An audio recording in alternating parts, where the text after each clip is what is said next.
Those you meet in your dreams. Who's to say whether those people are real or not? You may have met another dreamwalker without even realizing. Hello everyone, and welcome back once again to Cosy Reads. I hope you've all been keeping well. Welcome back once again to this series of lovers. In today's episode, the man will finally meet the other residents of the dream, discovering more about the dream and the beings that inhabit it. Will the beings be able to support the man in finally waking his girlfriend? This question and more will be explored in today's story. So without further ado, let's dive in.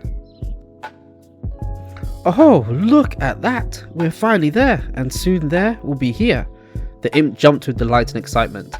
The man slowly looked up. It felt like they had been walking for hours. The man couldn't even really tell time in this place. Time didn't seem to follow a familiar pattern, but his body sure felt like it had been hours. As he looked up, he saw a small clearing with lights coming from the center. "Is that where we're going?" the man said to the imp. "Yes, if you're referring to the area where the lights are coming from, then that is certainly where we're going. You have done well to keep up as well as you have. This place is not easy to maneuver in," the imp responded. And with that, before the man could even say anything back, the imp hopped up and started marching towards the clearing. "Thanks, I guess," the man muttered to himself before groaning and following the imp. "I guess, you're welcome," the imp called back. When the man had initially assessed the distance, it didn't seem like the clearing was that far away, but yet the walk took what felt like another hour. At this point, the man was ready to collapse. They had been going through an ethereal forest. Its trees seemed to fade in and out, and nothing could be said to be real or not. As weird and strange as this place was, the man was so tired, the forest didn't even overwhelm him. Instead, he stayed close to the imp and followed it all the way through the forest and into the clearing. The clearing was not any better in terms of its unusualness, but it seemed more grounded than the rest of the forest. The place seemed empty, however, less for some beams of light that seemed to shoot straight from the ground. The man was unsure as to what he was supposed to be seeing. "This might all seem a little barren, but I can assure you there are others here who would love to meet you," the imp suddenly chirped up.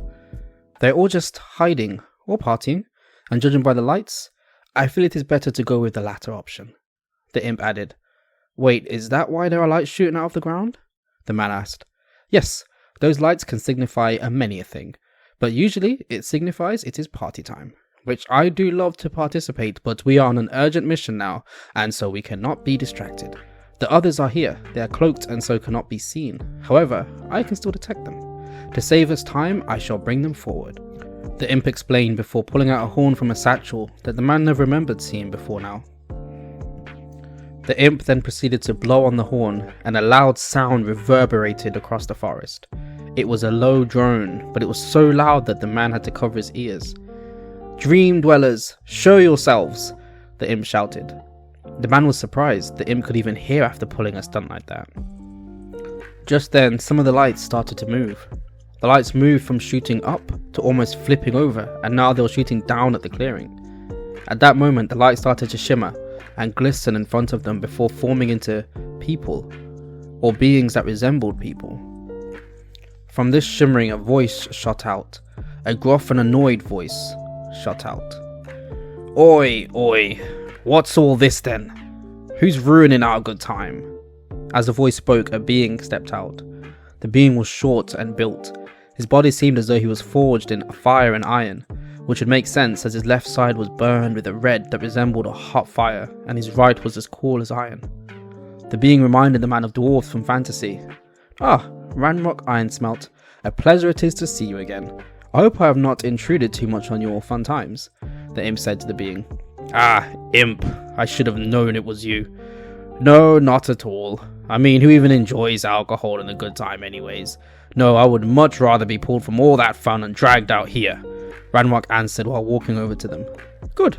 Glad you could see the sense in all of this," the imp explained. Ranrock then grumbled before the lights shimmered again, and 3 beings stepped out. There were 3 women, each one with a different animal head. One had the head of an owl, the other a head of a fox, and the last the head of a tiger. Each woman was unique. One was short, while another was tall, with the last seeming to be squarely in the middle. 2 were plump, while one was thin. Or was that 2 were thin, while one was plump? And wait, did their heights change? And who had which head again? Ranrock looked at the woman and then at the man. Real beauties, ain't they? Shame they shift and change so much. I mean, I like it. It makes it seem like you're interacting with someone new each time, but I guess for a newbie like you, it can be overwhelming. Just don't overthink it and you'll be fine. They are my wife. Her name is Calliope. She's the one who told us you were coming. As Ranrock finished off explaining this, the man looked at him in confusion and bewilderment. He had so many questions, but he didn't even know where to start. What the heck had he just gotten himself involved in? And that brings chapter 4 of the story to an end.